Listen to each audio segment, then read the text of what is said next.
مسلم مرد کبھی نہیں برداشت کر سکتے ہیں ایک سکسیسفل عورت. اور جو بہن بیٹوں کے ساتھ جو ہمارے اتیاچار ہوا تھا قرآن ہی اس کی اجازت ہے. مسلمان 10 بچے پیدا کرے مجھے دقت نہیں ہے پر ان 10 بچوں کو اسکول بھیجے سائنس پڑھائے میتھس پڑھائے. السلام علیکم. آج ہم بات کریں گے اسلام میں عورت کا مقام. بہت سارے نان مسلم کا یہ الزام ہے کہ اسلام نے عورت کو کچھ نہیں دیا، اسلام میں عورت کے کوئی حقوق نہیں ہے. آج ہم ہسٹری اٹھا کے دیکھیں گے جہاں ہمیں ایک نام دیکھنے ملتا ہے، فاطمہ الفہری، جنہوں نے تاریخ کا رخ بدل دیا.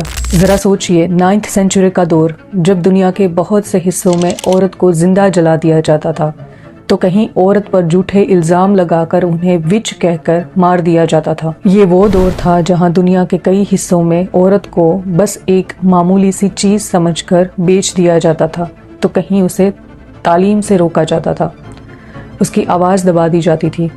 اور ایسے دور میں جب عورت کی کوئی قیمت نہیں تھی، کوئی عزت نہیں تھی، وہیں اسلام نے کہا عورت بھی علم حاصل کرے گی اور عزت کے ساتھ جیے گی. اسی بات کی زندہ مثال فاطمہ الفہری، جن کی پیدائش تونسیا میں ہوئی تھی. بعد میں ان کا خاندان موروکو میں بسنے آ گیا.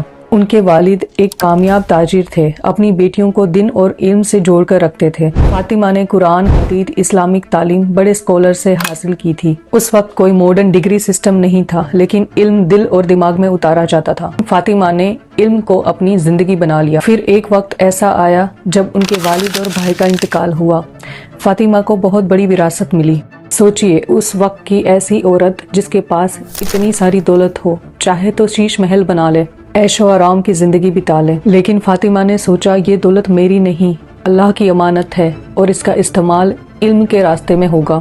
اور یہیں سے ایک تاریخی فیصلہ ہوا. سن 859 میں فاطمہ نے یونیورسٹی آف القرویان کی بنیاد رکھی، ایک ایسی جگہ جہاں صرف نماز نہیں پڑھی جاتی تھی بلکہ قرآن، حدیث، سائنس، میتھس، ایسٹرونومی، فلسفی، تقریباً ہر سبجیکٹ پڑھایا جاتا تھا. یہ دنیا کا پہلا ایسا مرکز بنا جہاں علم کو بہت بڑی اہمیت دی گئی. اور یہ سب شروع کیا ایک مسلم عورت نے، اس دور میں جب عورت کو بولنے تک کا حق نہیں تھا.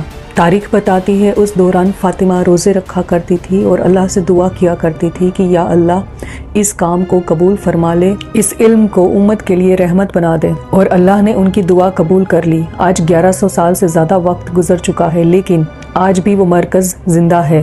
یہ ہے صدقہ جاریہ. سوچئے دنیا جب عورت کو جلا رہی تھی، دبا رہی تھی، بیچ رہی تھی، تب اسلام نے عورت کو علم کا تاج پہنایا. فاطمہ الفہری کی زندگی ہمیں سکھاتی ہے کہ عورت کمزور نہیں ہوتی، عورت ایک لیڈر بھی بن سکتی ہے.